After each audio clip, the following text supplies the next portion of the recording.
Good morning from the beautiful Loch Lomond. It is 7:15. Sunrise is at about 8:30, so we've got over an hour. And it's so beautiful. Clear skies, snow-capped mountains across the way, just the beautiful still water of the loch. It's a lovely cold -2 right now. And I've wrapped right up, got the dual jacket going on,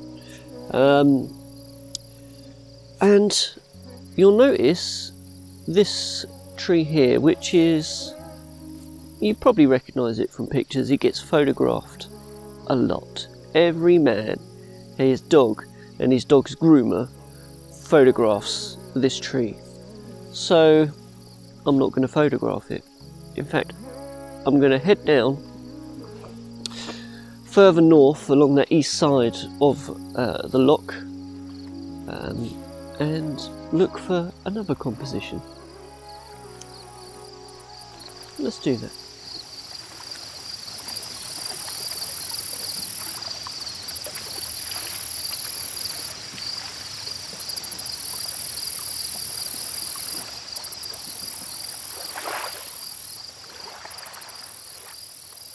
So if you type in Loch Lomond tree into Google, you'll be surprised. You'll be immediately be faced with a crazy amount of images of this tree. But I can understand why. I mean, it's such a great composition to capture. Couple that with the fact that you can park literally meters away from it, and the fact that Loch Lomond is a very popular location, easy to get to. It's almost a perfect storm for hundreds of photographers to capture.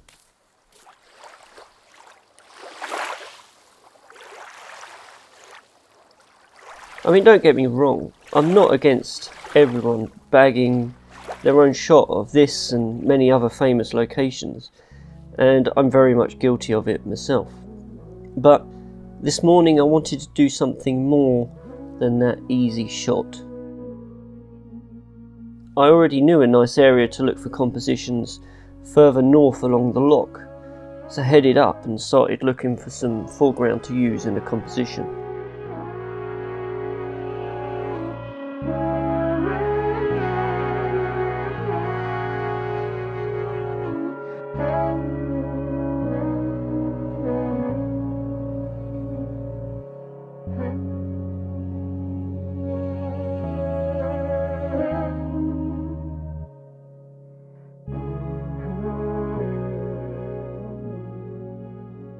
The conditions were really in my favour this morning after the day before being a very cloudy and overcast day in the Lake District.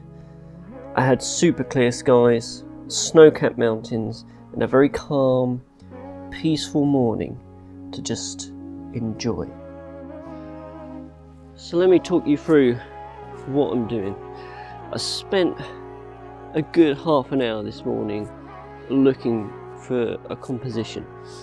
I knew where I wanted to come, the area, because I have been here before, and I took what is one of my favourite photos actually, about 2 years ago in the summer. And I didn't want to recreate that, but I really liked the view, because coming down towards the northern end of the loch, I think the views are more interesting. Not to say that any of the other bits of the loch are bad. Yeah, so I wanted to come down to this bit. There's a car park literally 20 metres away. So compositionally I've been searching around. There's lots of foreground interest to work with. You know, we've got all these rocks, trees, leaves, there's bits of stick in the water, grass, reeds, or I could just forget the foreground and just shoot the vista beyond, you know, the mid-ground, the loch and the mountains. But I didn't want to do that. I wanted a bit of foreground interest. I always think that elevates a picture. Now, I really like these rocks that are around me. Really like them. And they've got some really nice textures, got moss growing over them. I really like it, but what's really frustrating is there's some nice, really nice lines in these rocks.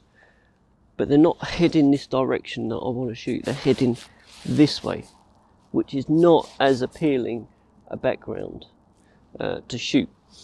And yeah, I could shoot with against the run of the texture, so I'm looking this way and the texture's going this way, but I think that just grates on the eye. I don't like it. I want leading lines almost from these textures to lead the eye up into the background, and with them running against where the eye's going, it's just going to defeat that object. So what I have found though is this beautiful tree, which I've put the camera under, and it's got these lovely roots coming out, covered in moss, which is nice and soft to sit on. And the roots, they're not straight the direction I want to go, but they're a better direction. And I just think actually a more interesting foreground than the rock texture. So I'm doing like a near to far composition. We got the roots with the moss on in the foreground, and then leading the eye out into the loch and then up into the mountains with a portrait framing. And I'm going to have to do 3 different exposures, one focused on the background, one on the midground, and one on the foreground here. And at the moment the sky is looking so beautiful, that pinky red hue before you get the sunrise, and the reflections in the water. I need to stop talking and just shoot.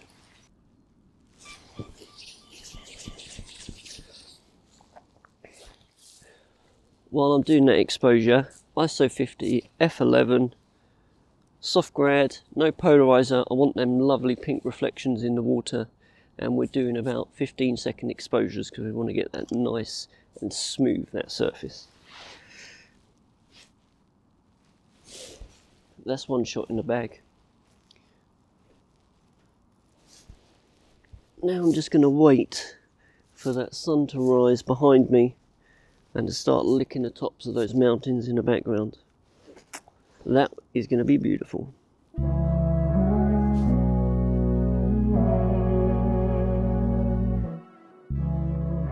Watching the sun slowly rise up and kiss the tops of the mountains in front of me was really one of those moments that, unless I was doing photography, I would just rarely experience.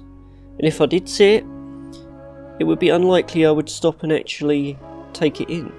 But it's also because I enjoy photography so much. I wanted to try something different to that easy shot of the tree.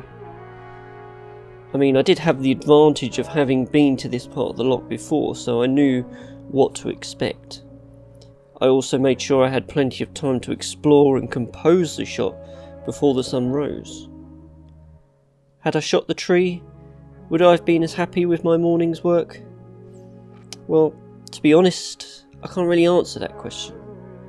But I know for sure I don't regret trying something different to the masses. I did spend a bit more time exploring and trying different compositions that morning, but there wasn't anything else that worked for me as well as my initial shot that morning of the tree roots looking across the loch.